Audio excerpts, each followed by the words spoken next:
Assalamualaikum warahmatullahi wabarakatuh. Berjumpa kembali dengan saya Ratih Widya Bintari, mahasiswa Magister Pendidikan Dasar di Universitas Terbuka dengan nomor induk mahasiswa 5012 72868. Di kesempatan ini saya akan mencoba untuk mengerjakan tugas di sesi 6 mata kuliah studi komparatif pendidikan dasar di berbagai negara. Dan di sesi 6 ini akan membahas tentang gender dalam pendidikan dasar bagian 1. Pertanyaan pertama, bagaimana Anda sebagai guru pendidikan dasar dapat berkontribusi dalam mengatasi isu gender dalam lingkungan pendidikan?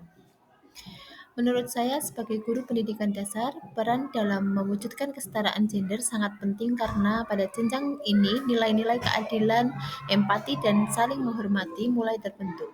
Upaya untuk menciptakan lingkungan belajar yang inklusif dapat dilakukan melalui beberapa langkah. Yang pertama adalah membangun kesadaran diri dan sikap inklusif. Dalam hal ini, guru perlu merefleksikan potensi bias terhadap gender, menggunakan bahasa yang netral, serta menjadi teladan dalam memberikan kesempatan yang sama bagi seluruh siswa untuk berpartisipasi dan berpendapat. Yang kedua adalah mengembangkan kurikulum dan materi pembelajaran yang tanggap gender.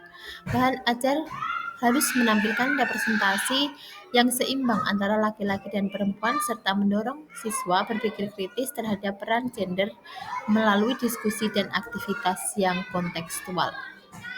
Selanjutnya, yang ketiga adalah bekerja sama dengan orang tua dan komunitas. Melalui komunitas dan kegiatan bersama, guru dapat menanamkan pemahaman pentingnya kesetaraan gender dalam mendukung potensi anak secara optimal.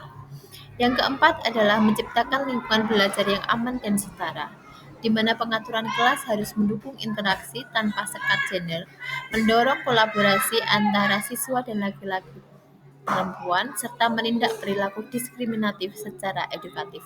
Yang kelima, memberdayakan seluruh siswa. Dalam hal ini, guru perlu memberikan kesempatan yang adil bagi setiap siswa untuk memimpin, mengekspresikan diri, dan mengembangkan minat tanpa batasan peran gender, serta menumbuhkan kepercayaan diri berdasarkan kemampuan dan usaha. Selanjutnya, pertanyaan kedua, sebutkan strategi konkret yang dapat atau telah Anda terapkan untuk mempromosikan kesetaraan gender, mengidentifikasi potensi diskriminasi gender, dan mengajarkan siswa tentang pentingnya menghormati perbedaan dan merangkul keragaman dalam konteks pendidikan dasar. Strategi konkret yang sudah dilakukan yang pertama adalah integrasi nilai kesetaraan dalam pembelajaran tematik, di mana guru mengintegrasikan isu kesetaraan gender ke dalam berbagai mata pelajaran melalui contoh dan aktivitas yang mencerminkan peran laki-laki dan perempuan secara seimbang. Yang kedua adalah penggunaan bahasa dan komunikasi yang netral gender. Dalam proses pembelajaran, guru menggunakan bahasa yang inklusif dan menghindari istilah yang mengandung stereotip. Seperti tugas ini untuk anak laki-laki atau perempuan tidak bisa melakukan itu. Hal ini bertujuan membentuk persepsi positif bahwa kemampuan tidak ditentukan oleh jenis kelamin. Yang ketiga adalah penerapan pembagian tugas dan peran yang adil dalam kegiatan kelas. Dalam hal ini, guru secara sadar membagi tanggung jawab dan peran dalam kelompok belajar tanpa memandang jenis kelamin. Yang keempat adalah pengenalan dan pencegahan potensi diskriminasi gender. Guru melakukan observasi terhadap perilaku siswa untuk mengidentifikasi kemungkinan munculnya perlakuan tidak adil atau perundungan berbasis gender. Yang kelima adalah penanaman nilai toleransi dan penghargaan terhadap perbedaan, di mana guru mengajarkan pentingnya menghormati perbedaan melalui kegiatan diskusi, permainan peran, atau proyek kolaboratif yang menonjolkan nilai empati, kerjasama, dan solidaritas. Pertanyaan yang ketiga, apa tantangan utama yang mungkin dihadapi dalam mengimplementasikan pendekatan ini dan bagaimana cara Anda merencanakan untuk mengatasinya? Tantangan utama yang pertama adalah faktor budaya dan persepsi masyarakat. di mana di masyarakat masih terdapat stereotip gender yang kuat, seperti pandangan bahwa laki-laki lebih pantas memimpin, sedangkan perempuan berperan pasif yang mempengaruhi cara guru, siswa, dan orang tua memahami serta memperlakukan peran gender di sekolah.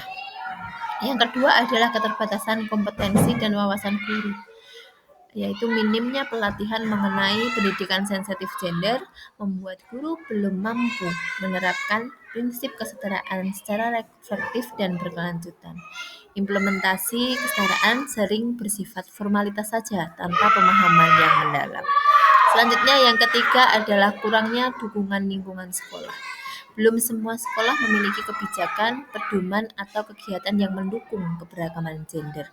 Upaya guru sering berjalan secara individual tanpa dukungan sistemik dari pimpinan sekolah atau lembaga pendidikan.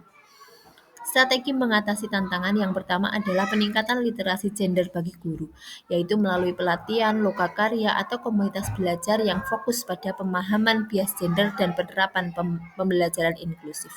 Yang kedua adalah kolaborasi dengan kepala sekolah dan orang tua, di mana diharapkan bisa membangun budaya sekolah yang mendukung kesetaraan melalui sosialisasi nilai-nilai non-diskriminatif. Yang ketiga adalah integrasi nilai kesetaraan dalam kebijakan dan kegiatan sekolah melalui pemilihan pengurus kelas yang seimbang gender atau proyek pembelajaran bertema keberagaman dan toleransi. Yang keempat adalah refleksi dan evaluasi berkelanjutan, di mana guru secara rutin diharapkan meninjau praktik pembelajaran untuk mengidentifikasi potensi bias gender dan memperbaikinya. Kesimpulannya adalah dengan menerapkan strategi-strategi tersebut, guru pendidikan dasar itu diharapkan dapat mengatasi tantangan secara bertahap dan konstruktif, serta membangun lingkungan sekolah yang inklusif, berkeadilan gender, dan menghargai perbedaan dalam setiap aspek pembelajaran. Demikian diskusi di sesi 6 kali ini. Sampai jumpa di diskusi sesi berikutnya. Akhirul salam, wassalamualaikum warahmatullahi wabarakatuh.